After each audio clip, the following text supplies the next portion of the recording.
Bonjour à tous et bienvenue dans l'interview. On débute la semaine avec Arnaud Pinksteren. Bonjour. Bonjour. Député régional pour Écolo. La fête de l'environnement ce week-end, plus de 20 000 Bruxellois y ont participé. Est-ce que c'est une fête qui a du sens ou c'est juste une fête ?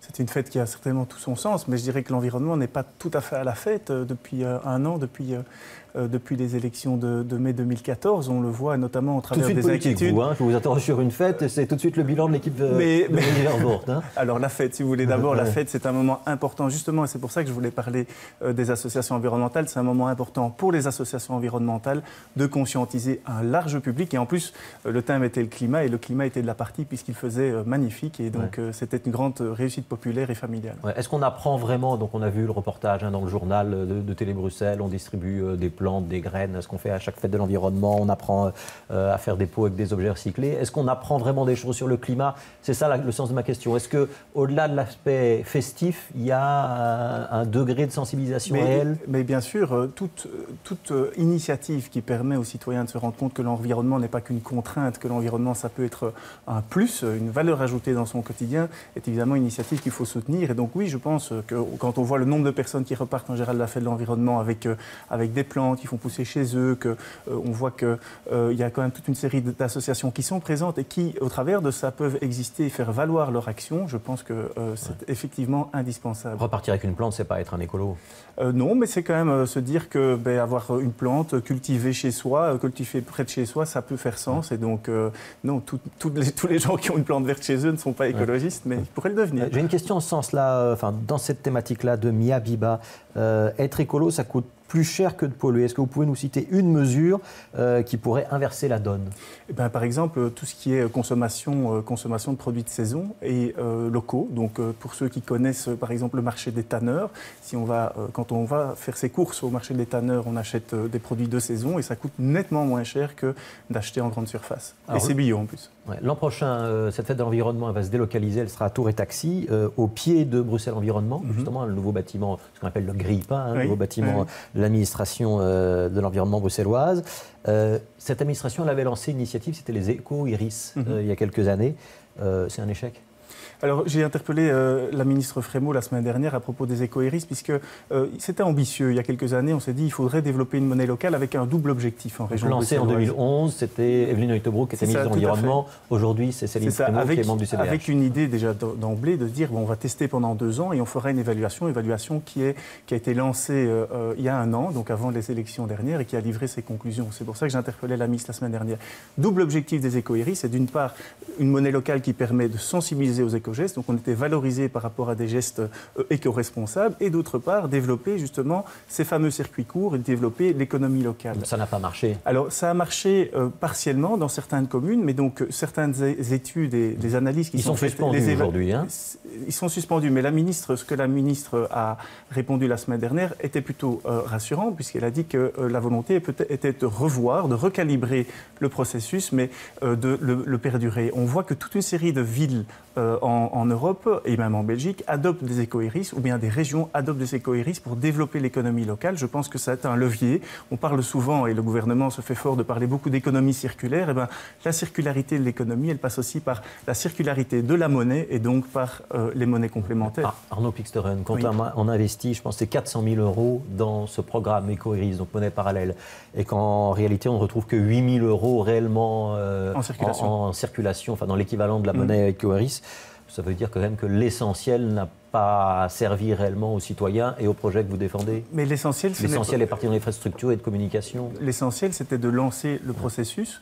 Il y a une évaluation qui a été faite par un organisme tout à fait indépendant qui dit qu'il faut, en fait, pour que ça fonctionne, injecter plus d'argent. Et il propose, par exemple, de transformer le versement des primes énergie et de faire en sorte que ce versement des primes énergie se fasse en éco-iris, donc du nom de cette monnaie complémentaire. Donc on pourrait l'utiliser soit pour l'isolation ou pour le chauffage, soit pour et donc autre ça chose. veut dire que le volume de monnaie qui serait en circulation serait beaucoup plus important et donc ce serait beaucoup plus favorable à l'économie locale. Donc effectivement, il faut évaluer, c'était prévu d'entrée de jeu, cette évaluation est faite aujourd'hui, il faut recalibrer le projet, mais perdre l'ensemble des investissements qui ont été effectués aujourd'hui en annulant, en terminant, en mettant un terme à ce projet me semble aussi du gaspillage. Ouais. Céline Frémaux, c'est une bonne ministre de l'Environnement? C'est une ministre qui a l'air de ne pas avoir vraiment beaucoup de poids dans ce gouvernement. Je vais le dire très gentiment. Elle répond tout à fait correctement à mes questions au Parlement, mais on se rend compte que sur une série de grands arbitrages, malheureusement, l'environnement ne figure plus dans les priorités du gouvernement. Si on prend l'analyse des projets FEDER, on se rend compte que... voilà, FEDER, c'est les fonds européens de développement régionaux. Exactement. Donc on a annoncé la ventilation il y a une dizaine de jours à Bruxelles. Exactement. Et donc on avait identifié par exemple que l'économie circulaire, comme je reviens toujours à cet élément-là, mais l'économie circulaire devait constituer 35% des budgets FEDER alloués. Donc on se rend compte qu'en fait on est loin du compte. Alors il y a toute une série de projets qui sont ponctuellement intéressants, mais on ne sent pas la transversalité de la question du climat, qui est une question importante cette année, et la transversalité de la question de l'environnement, qui est vraiment essentielle. C'est peut-être que Céline Frémaux a une autre vision de l'environnement et de la politique environnementale en région bruxelloise. Je n'attends qu'une chose, c'est qu'elle me la présente. Ouais, vous êtes déçu? Je suis déçu et je dirais même plus que ça, je suis en fait inquiet. Inquiet comme le sont toute une série d'autres acteurs. Je parlais des acteurs associatifs environnementaux, on a déjà pas mal parlé des subsides aux associations. Oui, 15% de moins pour les associations. 15% en moyenne, donc d'emblée, avec toute une série d'associations qui se voient réduire leurs moyens de 50%. Mais il y a d'autres associations... C'est Bruxelles Environnement à laquelle vous pensez? Non. Donc il y a toute une série d'acteurs associatifs. Interenvironnement, mais ça va de l'associatif qui s'occupe de ruches à l'associatif qui s'occupe de biodiversité. Donc tout l'associatif environnemental est touché. Mais à côté de l'associatif environnemental... Est-ce qu'elle n'a pas ciblé les associations les plus écolos au sens les plus proches du parti écolo? Mais je pense que c'est pire que ça. C'est que dans la déclaration de gouvernement de juillet 2014, il est dit, en gros, les associations environnementales coûtent trop cher et donc les subsides donnés sont des subsides superflus, on va diminuer. Ça a été répété lors des discussions budgétaires et donc il y a une sorte d'austérité orientée, je dirais. Est-ce que ce n'est pas logique quand on est dans un moment de crise économique et que les pouvoirs publics doivent faire effectivement attention au cordon de la bourse, de se dire on se concentre sur l'essentiel et si l'essentiel c'est l'emploi, on met l'essentiel des moyens sur l'emploi et l'économie? Alors mais l'austérité à Bruxelles, grâce au juste financement de la région bruxelloise, cette austérité n'est pas imposée dans aucun département, sauf curieusement au niveau de l'environnement. Et on voyait récemment, donc vendredi dernier, la communication de Mme Lahanan qui annonce l'engagement de 150... On va y venir. Donc on se rend compte que là, 5,6 millions supplémentaires de dépenses par an, ça n'a pas l'air de poser de problème. Donc je pense qu'il s'agit de choix politiques à un moment qui sont posés, de choix politiques d'austérité par rapport à certaines matières, certains domaines, et nous le regrettons. Vous êtes en train de dire que le CDH ne fait plus le poids dans la majorité?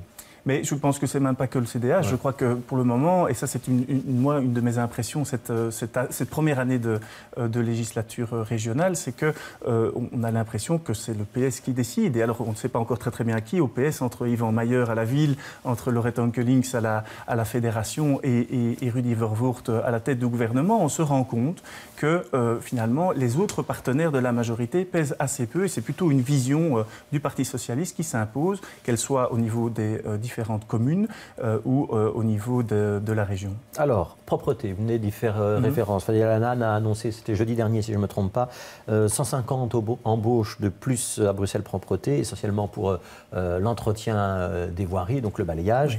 Ça va quand même dans le bon sens.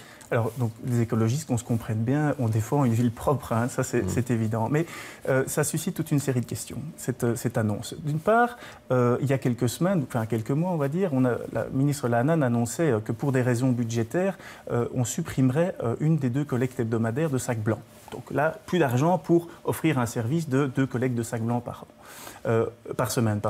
Ce qu'on constate aujourd'hui, c'est qu'on annonce l'engagement de 150 personnes, c'est-à-dire une augmentation de 25% du personnel dévolu à la propreté publique. 600 agents aujourd'hui. Ouais. Voilà, 600 agents aujourd'hui. Donc une augmentation de 20 à 25% du personnel, c'est énorme. D'abord, j'espère que l'ABP, donc l'Agence Bruxelles Propreté, sera prête à accueillir ces personnes. Ça va coûter 2,7 millions pour cette année et 5,4 millions en année pleine. Donc alors ça, c'est l'autre volet et l'autre inquiétude, ou en tout cas, je dirais, interrogation. On a fait des économies sur les sacs blancs pour payer les balayeurs en plus? Mais c'est-à-dire que moi, depuis plusieurs années, j'essaye de voir clair dans les comptes de l'agence de Bruxelles Propreté. J'ai même déposé une résolution pour demander à la Cour des comptes de faire un audit. Parce qu'on nous dit tout va bien, on engage ici des dépenses considérables qui ne sont d'ailleurs pas au budget initial, donc c'est quand même paradoxal, qui ne sont pas au budget initial de 2015. On engage ces montants-là alors que moi, l'analyse que je fais de la situation financière de Bruxelles Propreté, c'est qu'il y a un déficit structurel annuel de 2 à 3 millions d'euros. Ça veut dire qu'on n'a pas les moyens de faire ces embauches. J'aimerais y voir clair et j'aimerais comprendre comment ce qui n'était pas possible pour les sacs poubelles, c'est-à-dire faire des dépenses pour un service aux Bruxellois, l'est tout d'un coup pour le balayage. Et troisième élément important, qui est plutôt de l'ordre de l'institutionnel, c'est les communes désormais qui sont en charge de cette matière, la propreté publique, et qui peuvent faire appel à l'ABP. Elle délègue à la région. Elle délègue, voilà, c'est ça. Et donc l'agence Bruxelles Propreté travaillerait comme sous-traitant en fait des communes. Or ici, Madame Ladanne, qu'est-ce qu'elle annonce? Elle dit les conventions communales vont arriver. Elles vont arriver, mais on engage déjà le personnel sans même qu'une évaluation fine des besoins des communes n'ait été réalisée. Nous sommes pour la propreté, mais nous sommes aussi pour la rigueur et la transparence. Et on pense qu'ici, les choses ne se seront pas faites dans le bon ordre. Ça veut dire quoi? Ça veut dire que d'ici quelques mois ou quelques années, on va se dire, tiens, l'ABP, l'agence Bruxelles Propreté, dans le rouge? Moi, je le dis déjà aujourd'hui, et je pense que l'ABP coûte aujourd'hui 150 € par Bruxellois, hommes, femmes, enfants, 150 € auxquels s'ajouteront maintenant 5 € par an. Je crois qu'on va avoir un problème, parce que l'engagement, c'est un engagement de long terme qui risque de peser très lourd sur le budget des ménages bruxellois. Alors, il y a quelques semaines, on recevait à votre place un autre écologiste, Vincent Van der Leeuwen, qui est échevin à Schaerbeek, et il dénonçait ce que vous nous dites un petit peu sur l'agence Bruxelles Propreté, un certain manque de transparence à Vivaqua. On apprend aujourd'hui, c'est le journal Le Soir qui l'annonce, qu'il s'est fait un petit peu sermonner par le conseil d'administration de Vivaqua. Ça veut dire quoi? Ça veut dire que vous ne savez pas tenir votre langue, les écologistes, et quand on vous confie des responsabilités, c'est impossible de travailler dans la discrétion? Alors, il faut savoir que siéger comme administrateur dans une intercommunale, c'est d'abord défendre les intérêts de sa commune. Et donc Vincent Van der Leeuwen, comme premier échevin schaerbécois, est administrateur à Vivaqua comme administrateur schaerbécois. Et donc, les questions qu'il a posées, ce sont des questions d'ordre... Est-ce qu'il avait raison de le faire sur la place publique? Il a d'abord interrogé par écrit la direction de Vivaqua pour avoir des réponses. Il a ensuite posé des questions et dénoncé une série de choses au niveau du conseil d'administration. Et lorsque une illégalité est identifiée, je pense que son tort aurait été de ne pas le dénoncer. Et donc, je crois que... Quand on constate une irrégularité ou une illégalité, on doit déposer plainte? Alors, il devra sans doute se saisir de toutes les formes de recours possibles, mais le problème pour le moment à Vivaqua, c'est quoi? C'est que c'est une intercommunale tri-régionale, donc qui est active sur différentes régions et qui pour le moment n'est pas soumise à la tutelle régionale. Nous demandons depuis longtemps, et ça a été l'objet d'un accord de coopération, que cette intercommunale puisse être contrôlée par la région bruxelloise. Vous êtes en train de nous dire que c'est le TECTEO de la région bruxelloise? Mais bien sûr. Vous n'exagérez pas un tout petit peu?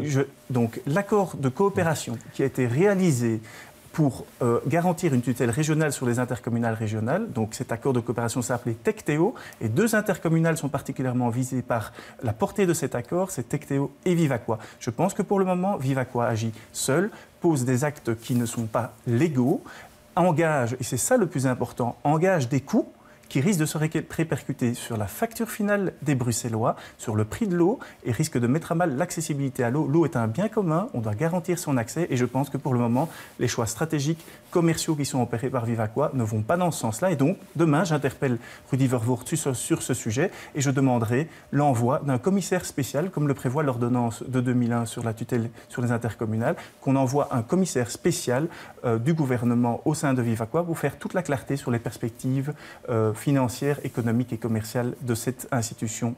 Merci Arnaud Pixteren d'avoir été l'invité de l'interview. Demain, c'est un autre membre de l'opposition régionale qui sera avec nous, c'est Vincent De Wolf qui sera l'invité de l'interview. À demain.